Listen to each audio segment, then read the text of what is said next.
Hello and welcome to your daily message from Spirit.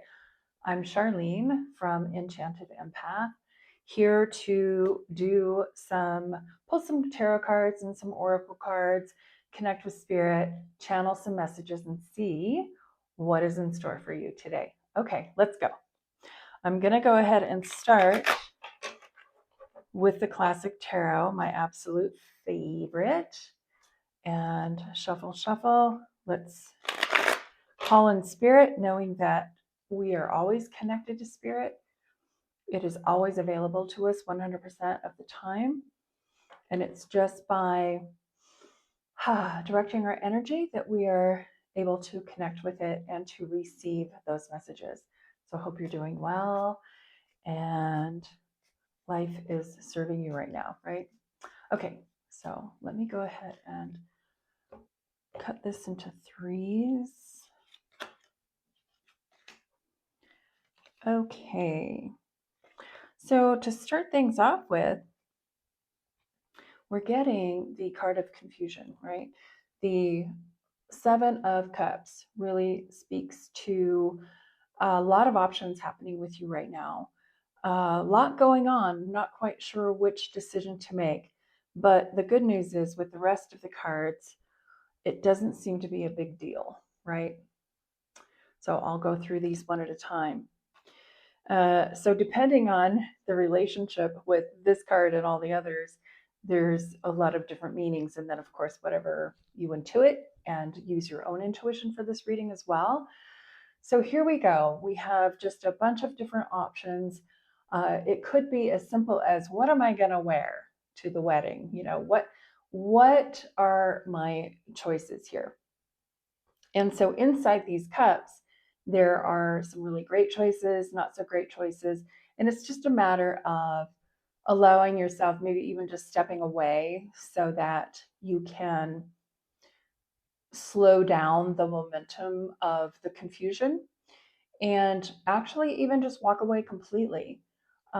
Whatever all of these options are for you, it's just causing too much contention.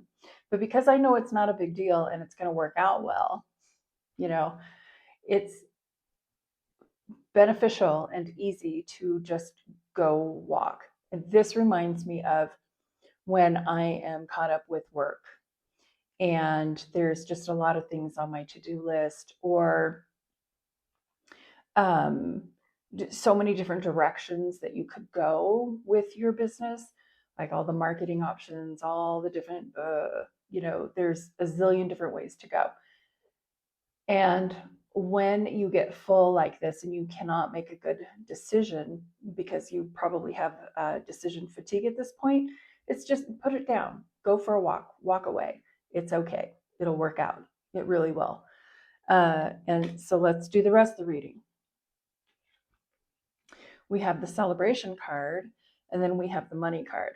So, this might be specifically for those people in business or at your job, contemplating your options at this point. It doesn't feel like any of the options are wrong. They're just different, right? So you can go in many different directions. But how I would spiritually coach you in this is to only do the ones that feel good. And so while you're away, you can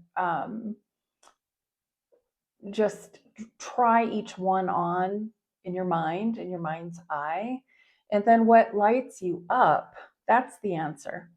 What lights you up is always the answer. What feels like heaviness, or that you have to justify something, or that you're having to weigh out the pros and the cons, to me, that's an instant no. That's not the right fit, right? So do that process, take the time to actually feel what you feel while you are away in a peaceful, calm place, so that you can feel your body respond, because your response, your physical response, is like your biggest indication.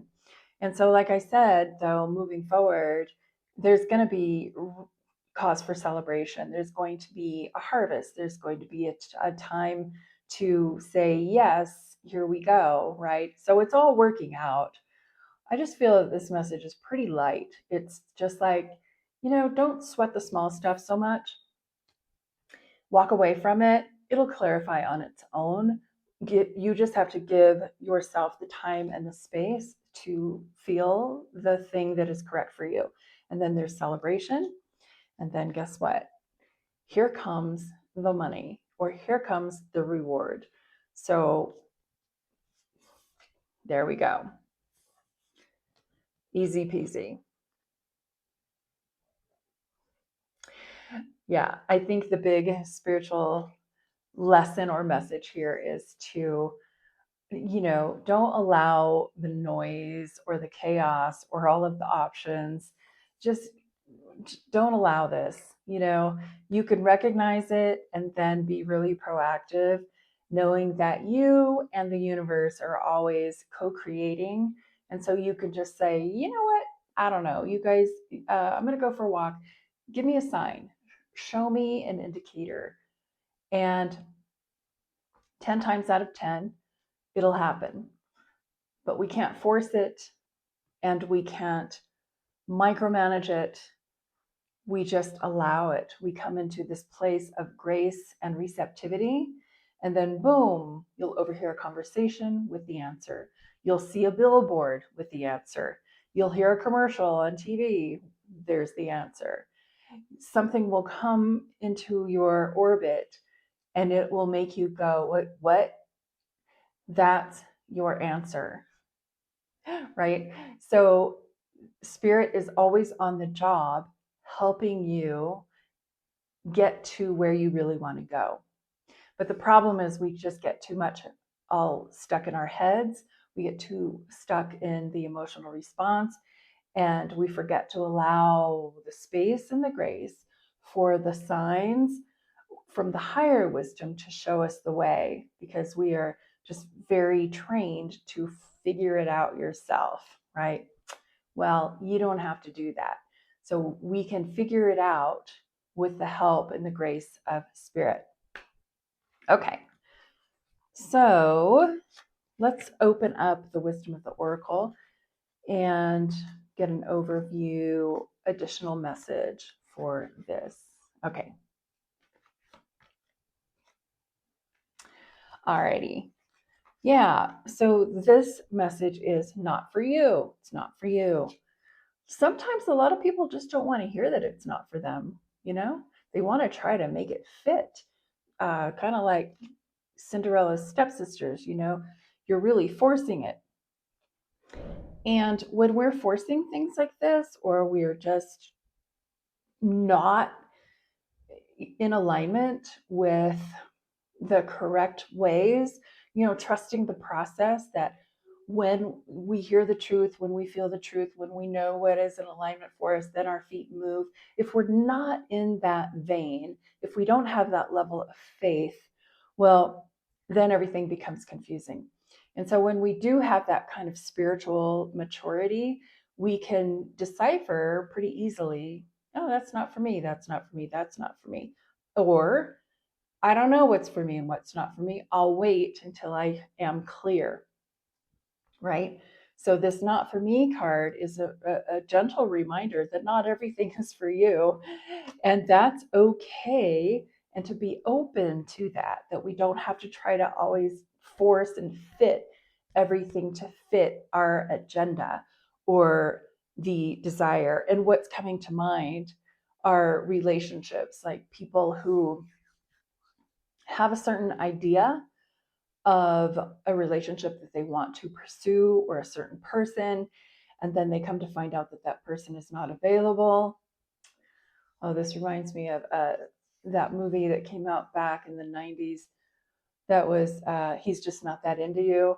We don't want to hear that, so we try to force our he'll call, he just hasn't called because he's busy, kind of thing. And it's like, no, sometimes things just aren't for us, and that's okay. Next, we can gracefully move on to the things that are for us, because there's plenty out there for all of us. Yeah. So those of you who hear this message, you know that it's for you. And the universe is saying this with all the love and support for you. But yeah, move on, keep going, keep looking. It's all good. And ask for that guidance and you will receive it. Okay, so I hope that this was helpful to you. And I will see you very soon. I'll see you tomorrow, actually. All right, take good care. Bye for now.